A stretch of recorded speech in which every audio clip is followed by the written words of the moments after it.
Hello students. अभी का हमारा टॉपिक है मोनोसेक्राइड्स। लास्ट लेक्चर में हमने देखा था कि जनरल कार्बोहाइड्रेट्स क्या होते हैं। अब हम देखेंगे मोनोसेक्राइड्स। मोनो का मतलब होता है सिंगल और सेक्राइड का मतलब होता है sugar. Single sugar, single sugar. तो मोनो मतलब सिंगल, सेक्राइड मतलब sugar. It is the simplest and smallest unit of carbohydrate. Carbohydrate की जो सबसे छोटी यूनिट है वो यही है। इससे ज्यादा छोटी यूनिट एग्जिस्ट नहीं कर सकती। जितने भी कार्बोहाइड्रेट होते हैं वो स्वीट होते हैं, मीठे होते हैं टेस्ट में। ठीक है।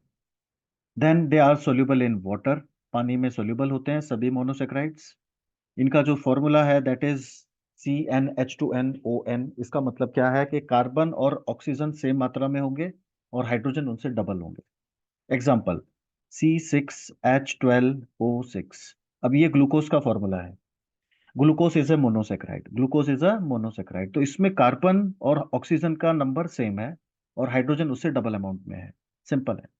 ठीक है। अब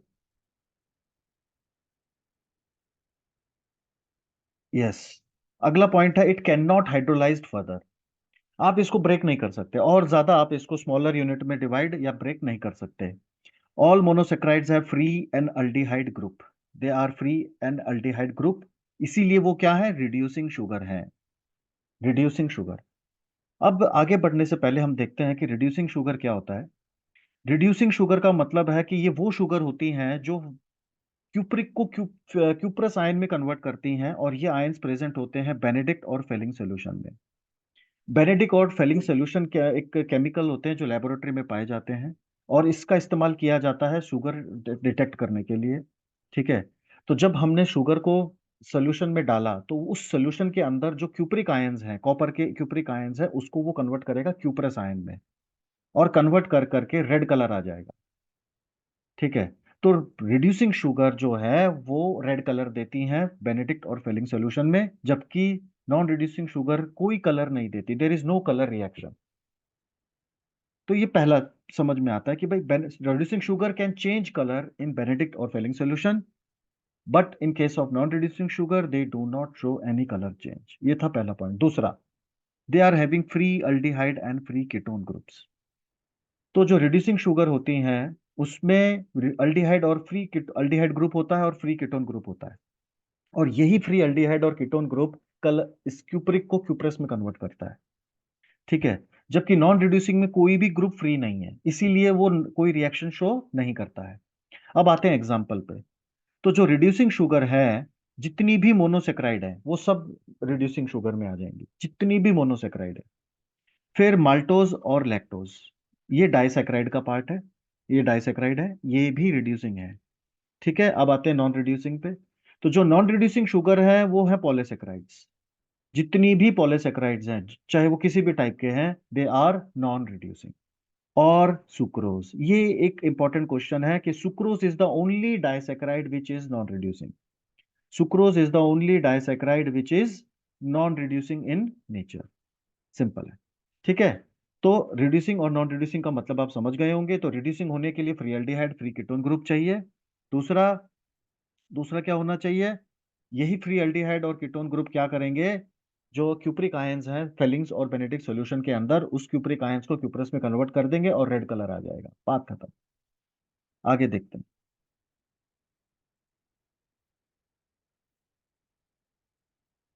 ओके।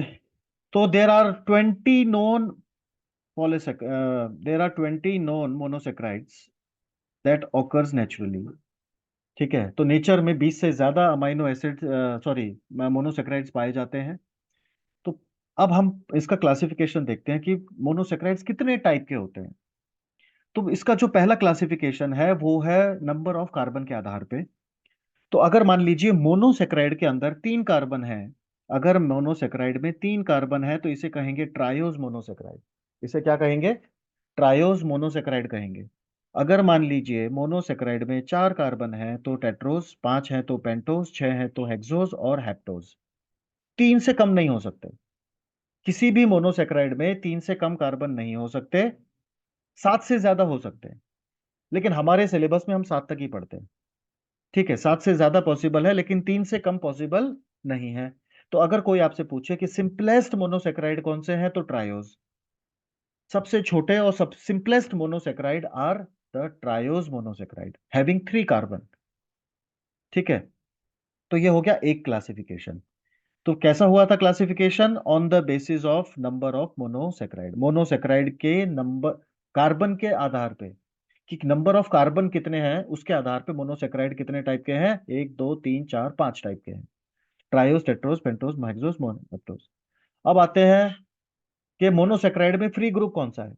अगर मान लीजिए मोनोसेक्राइड में अल्डिहाइड ग्रुप फ्री है स्ट्रक्चर में, तो वो कहलाएगा अल्डोज मोनोसेक्राइड। अगर मोनोसेक्राइड के अंदर, शुगर के अंदर स्ट्रक्चर में कीटोन ग्रुप फ्री है, तो that is called कीटोज monosaccharide. कीटोज monosaccharide. अब मैं आपको एक स्ट्रक्चर में दिखाता हूँ ये फ्री ग्रुप क्या है। अब ये हमारा शुगर का ये ग्लूकोज है हमारा, तो ग्लूकोज में यहाँ पे अल्डिहाइड ग्रुप फ्री है, ग्लूकोज में यहाँ पे अल्डिहाइड ग्रुप फ्री है। ठीक है, तो ये कौन सी शुगर कहलाएगी? अल्डोज शुगर कहलाएगी। अगर यहाँ पे कीटोन ग्रुप फ्री होता तो ये कहलाती, ये कीटोस शुगर कहलाती। तो स्ट्रक्चर के अंदर ये जो ये स्ट्रक्चर हम लिखते हैं, इसमें एंड पर अगर अल्डिहाइड ग्रुप फ्री है तो अल्डोज, और एंड पर अगर कीटोन ग्रुप फ्री है तो वो कहलाएगी कीटोज।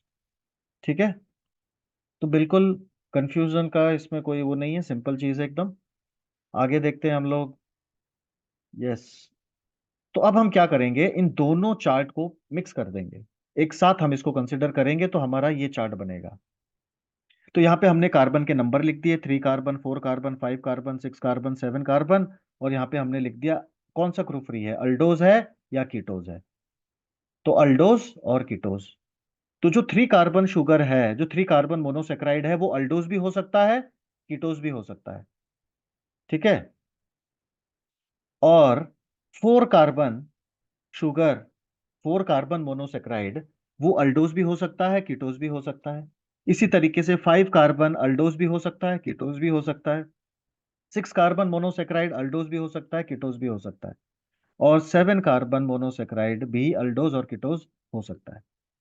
ठीक है, तो अब यहां पर इस एक कॉलम में हमने क्या देखा कि अब ये जो दूसरा कॉलम है, ये वाला, इसमें हमने क्या, ये जनरल फॉर्मूला है CnH2nOn।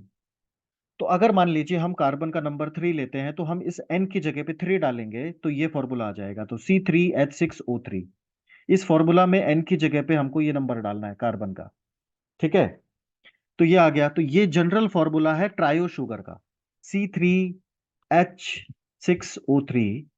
ठीक है, C3H6O3 किसका फॉर्मूला है? ये ट्रायोज शुगर का फॉर्मूला है, ट्रायोज। अब वो ट्रायोज शुगर अल्डोज भी हो सकती है, कीटोज भी हो सकती है। तो अगर ट्रायोज अल्डोज का एग्जांपल है हमारे पास ग्लिसरोज और ग्लिसरल एल्डिहाइड। ट्रायोज अल्डोज तो मतलब ऐसी शुगर जिसमें 3 कार्बन है और अल्डिहाइड ग्रुप फ्री है। ऐसी शुगर का एग्जांपल क्या है हमारे पास? ग्लिसरोज और ग्लिसरल अल्डिहाइड। ये हमारे पास ट्रायोज अल्डोज का एग्जांपल है। ठीक है, अब अगला एग्जांपल, अब ट्रायो शुगर जो है वो कीटोज भी हो सकती है। ट्रायो शुगर अगर, मतलब क्या, ट्रायोस कीटोज का मतलब क्या होता है कि 3 carbon monosaccharide having ketone group free. तो ट्रायोस कीटोज का एग्जांपल क्या हमारे पास? Dihydroxy acetone phosphate. Dihydroxy acetone phosphate किसका किसका एग्जांपल है? ये ट्रायोस कीटोज का एग्जांपल है, ट्रायोस कीटोज का। ठीक है, तो सिंपल है, ये चार्ट आपको याद करना है, इसमें सब एग्जांपल दिए हुए हैं। तो जो 3 कार्बन कंपाउंड के, 3 कार्बन मोनोसेक्राइड के हमारे पास अल्डोज का एग्जांपल है ग्लिसरोज ट्रायोस, और ट्रायोस कीटोस का एग्जांपल है ट्राईहाइड्रोक्सी एसीटोन फॉस्फेट। इसी तरीके से 4 कार्बन, तो जो 4 कार्बन मोनोसेक्राइड है इसको हम कहते हैं टेट्रोज। 4 कार्बन मोनोसेक्राइड को क्या कहते हैं? टेट्रोज कहते हैं। इसका जनरल फॉर्मूला है C4H8O4। C4H8O4 इसका जनरल फॉर्मूला है। कुछ नहीं करना है आपको, एन की जगह पे सिर्फ 4 डालना है, ये फॉर्मूला आ जाएगा आपके पास। अब जो टेट्रोज शुगर है, टेट्रोज, टेट्रोज का मतलब 4 कार्बन मोनोसेक्राइड। अब ये जो टेट्रोज शुगर है वो अल्डोज टाइप भी हो सकता है, कीटोज टाइप भी हो सकता है। तो टेट्रोज अल्डोज का जो एग्जाम्पल है वो है एरिथ्रोस और थ्रियोज। एरिथ्रोज और थ्रियोज किसका एग्जाम्पल है बेटा? ये टेट्रोज अल्डोज का एग्जाम्पल है, टेट्रोज अल्डोज का। इसी तरीके से टेट्रो शुगर जो है वो कीटोस फॉर्म में भी हो सकता है, टेट्रो शुगर कीटोस भी हो सकता है। ठीक है, तो जो 4 कार्बन कीटोस टेट्रोस कीटोस जो है उसका एग्जाम्पल है एरिथ्रियोलोज। उसका एग्जाम्पल क्या है? एरिथ्रियोलोज उसका एग्जाम्पल है।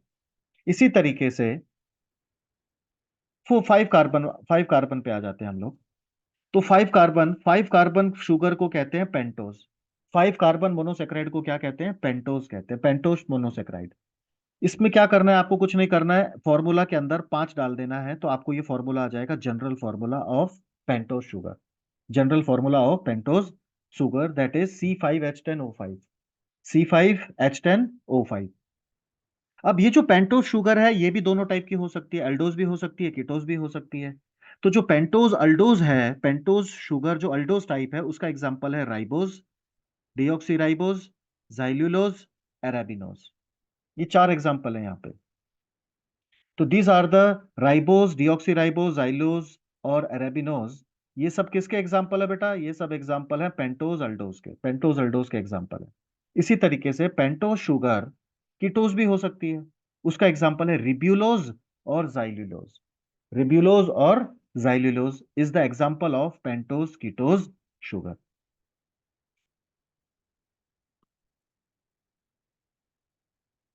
चलो अब आगे देखते हैं। इसी तरीके से 6 कार्बन, अगर मोनोसेक्राइड 6 कार्बन है, 6 कार्बन कंपाउंड है, तो उसे कहेंगे हेक्सोज मोनोसेक्राइड। क्या कहेंगे? Hexose monosaccharide. अब हमको इसमें क्या करना है? जनरल फॉर्मूला के अंदर 6 डाल देना है तो यह फॉर्मूला आ जाएगा C6H12O6। तो जितने भी हेक्सोज शुगर होंगे सबका फॉर्मूला यही होगा, चाहे फिर वो ग्लूकोज हो, गैलेक्टोज हो, मैनोज हो, फ्रक्टोज हो, इन सभी का फॉर्मूला सेम है। ठीक है, इसमें फॉर्मूला में कोई चेंज नहीं होगा, फॉर्मूला वही रहेगा क्योंकि वो हेक्सोज शुगर है। अब हम एग्जाम्पल देख लेते हैं। तो इसी तरीके से जैसा मैंने आपको पहले बताया था, अगर हेक्सो शुगर है, 6 कार्बन शुगर है, तो वो अल्डोस टाइप भी हो सकता है, कीटोस भी हो सकता है।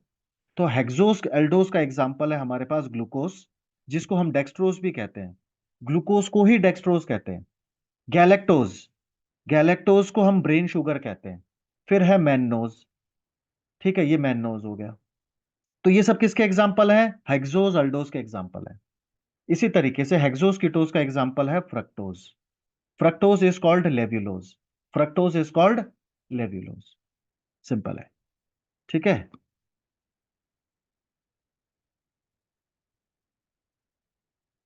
तो हेक्सोज आपको समझ में आ गया। इसी तरीके से 7 कार्बन, तो 7 कार्बन मोनोसेक्राइड को हम कहते हैं हेप्टोज। 7 कार्बन मोनोसेक्राइड को क्या कहते हैं? हेप्टोज मोनोसेक्राइड कहते हैं। ठीक है, इसका फॉर्मूला है C7H14O7। C7H14O7। अब इसमें क्या होता है? अब ये दो टाइप की हो सकती है, ये भी अल्डोज हो सकती है, ये भी कीटोज हो सकती है। तो हेप्टोज अल्डोज का एग्जाम्पल है ग्लूकोहेप्टोज। हेप्टोज अल्डोज का एग्जाम्पल क्या है बेटा? ग्लूकोहेप्टोज एग्जाम्पल है इसका। और हेप्टोज कीटोज का एग्जाम्पल है sedoheptulose. Sedoheptulose is the example of glucose, sorry, heptose कीटोज।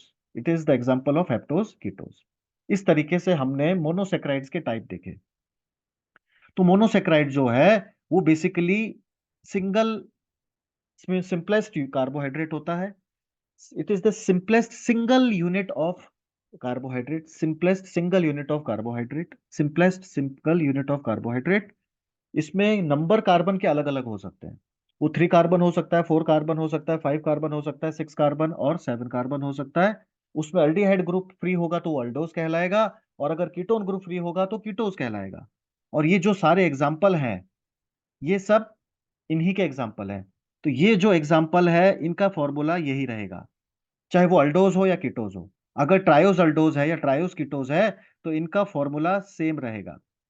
इसी तरीके से एरिथ्रोज, थ्रियोज और एरिथ्रिलोज, इनका जो केमिकल फॉर्मूला है वो यही रहेगा, C4H8O4। ठीक है, इसी तरीके से ये वाला पेंटो शुगर कोई भी हो, कोई भी पेंटो शुगर हो उसका फॉर्मूला यही रहेगा। कोई भी हेक्सो शुगर हो उसका फॉर्मूला ये रहेगा, C6H12O6। और हेप्टो शुगर का फॉर्मूला हमेशा C14H4, C7H14O7 रहेगा। तो ये था कार्बोहाइड्रेट की बेसिक जानकारी। तो कार्बोहाइड्रेट जो है, इसमें कंफ्यूजन की जरूरत नहीं है, बच्चे कंफ्यूज हो जाते हैं। ठीक है, तो ये मोनोसेक्राइड्स है। इसमें से किसी भी शुगर को आप फर्दर हाइड्रोलाइज नहीं कर सकते हो। ये सारी की सारी शुगर स्वीट होती हैं टेस्ट में। ठीक है, सारे मोनोसेक्राइड स्वीट होते हैं।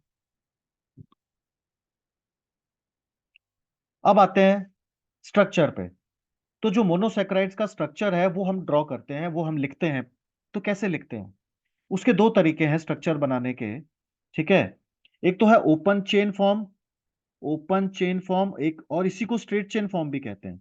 ओपन चेन फॉर्म, इसी को स्ट्रेट चेन फॉर्म कहते हैं। अब ये फॉर्मूला, ये वाला जो तरीका है, ये वाला, समझ गए? अब ये जो है, ये जो स्ट्रक्चर है इसको कहते हैं ओपन चेन स्ट्रक्चर।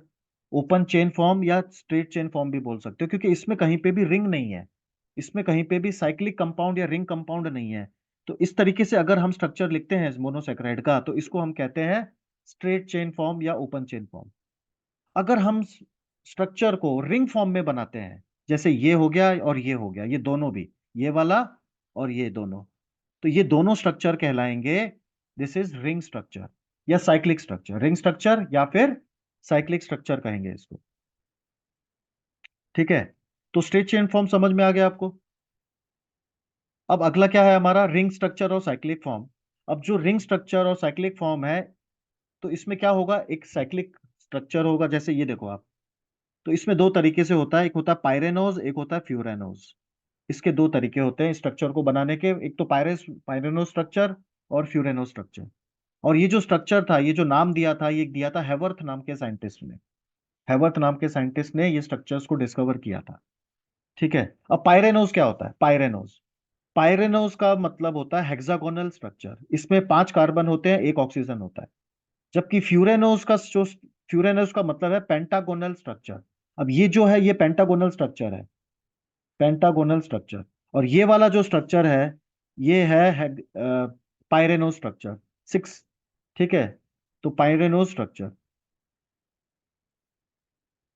तो इसमें क्या है? तो इसको याद करने का तरीका कैसा है? F फॉर 5 और P फॉर पेंटागन। पेंटागन, तो ये F और ये P, इससे आप याद कर सकते हो। तो पेंटागन मतलब 5 और F से 5, तो पेंटागन में क्या है? दैट इज 5, मतलब फ्यूरेनोस। ठीक है, pentagon is 5 sides, pentagon is having 5 sides, 5 sides. और उस स्ट्रक्चर का नाम क्या है? फ्यूरेनोस, F फॉर फ्यूरेनोस। इस तरीके से आप इसको याद कर सकते हो।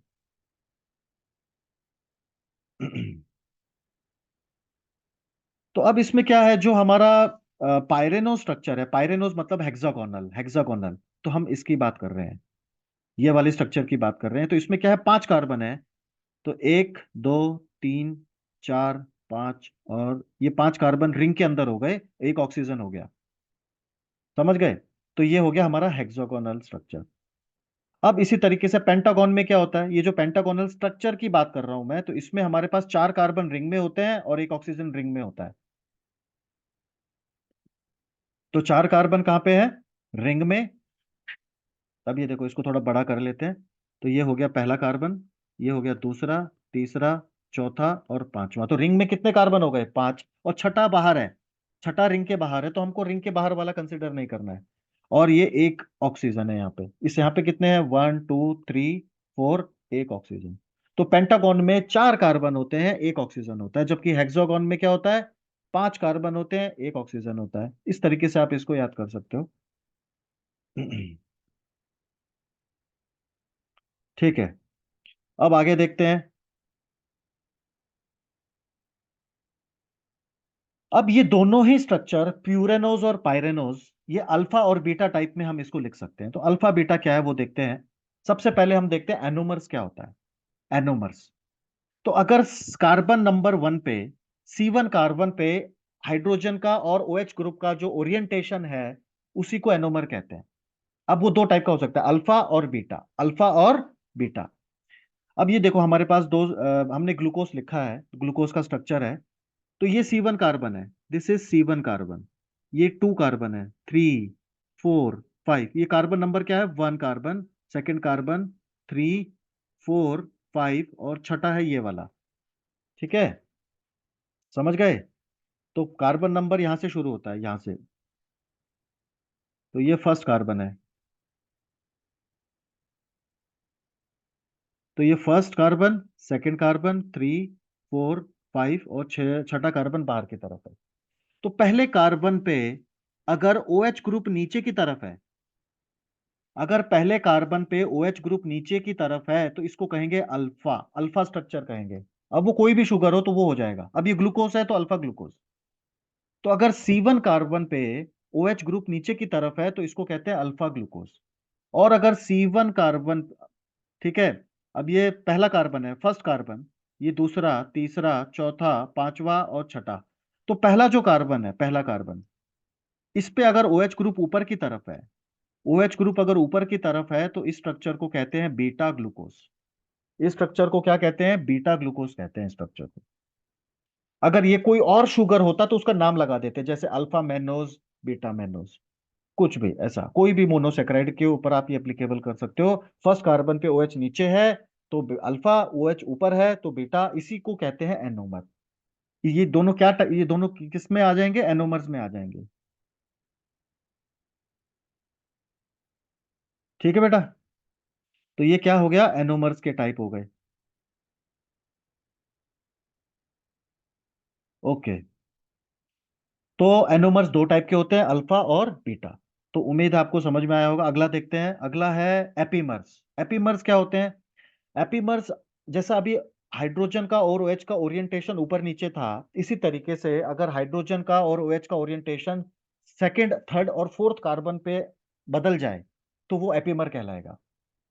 ठीक है, अगर H का, OH का पोजीशन सेकंड, थर्ड या फोर्थ कार्बन पे शुगर के चेंज हो जाए तो उसको कहते हैं एपीमर। इसका एग्जाम्पल है ग्लूकोज। so इसका इसका सबसे अच्छा एग्जाम्पल कौन सा है? Glucose, mannose, galactose. Glucose, mannose और galactose are epimers of each other. Glucose, mannose और galactose are epimers of each other. ठीक है, अब ये देखो, ये डायग्राम है हमारे पास। तो इस डायग्राम में ये हमारा ग्लूकोज है, ये ग्लूकोज का स्ट्रक्चर है, ये वाला, ये ग्लूकोज है। अगर आप यहाँ पे देखो सेकंड कार्बन पे, सेकंड कार्बन पे, ये सेकंड कार्बन है, ये सेकंड कार्बन है, तो यहाँ पे OH कहाँ है? इस तरफ है। यहाँ पे यही OH इस तरफ आ गया, हाइड्रोजन इस तरफ है, यहाँ पे आ गया। तो सेकंड कार्बन पे ही सिर्फ पोजीशन चेंज हुई है, बाकी पूरा स्ट्रक्चर सेम है। सेकंड कार्बन पे पोजीशन चेंज हो गई, बाकी पूरा स्ट्रक्चर सेम है। तो ये मैनोज बन जाएगा। ठीक है, अगर आप इस OH को यहाँ कर दोगे, इस OH को यहाँ और इस हाइड्रोजन को यहाँ कर दोगे, तो ये ग्लूकोज अब मैनोज बन जाएगा। ठीक है, अब फोर्थ कार्बन पे बाकी सब सेम है, बाकी आप पूरा स्ट्रक्चर देखो एकदम एग्जैक्ट सेम है। ठीक है, तो अब यहाँ पे देखते हैं फोर्थ कार्बन पे। तो फोर्थ कार्बन पे हाइड्रोक्सिल ग्रुप जो है यहाँ पे है, राइट साइड में। अब यहाँ पे वो कहाँ पे है? लेफ्ट साइड में है। यहाँ पे OH ग्रुप यहाँ पे है और OH ग्रुप ये हो गया। अब हाइड्रोजन कहाँ पे है? लेफ्ट साइड में। यहाँ पे हाइड्रोजन है राइट साइड में। तो यही चेंज हुआ है बस, बाकी पूरा स्ट्रक्चर सेम है। तो ये क्या कहलाएगा? इसको इसको कहेंगे हम गैलेक्टोज। ये बन गया गैलेक्टोज। तो ये मैनोज, ग्लूकोज और गैलेक्टोज एक दूसरे के क्या है? एपीमर्स हैं, मतलब isomers. Epimer is a type of isomer. तो एपीमर और एनोमर दोनों क्या है? आइसोमर ही है। आइसोमर का मतलब क्या होता है? दे आर हैविंग के same chemical formula but different structure, उसको कहते हैं आइसोमर्स। तो ये है हमारा मोनोसेक्राइड्स।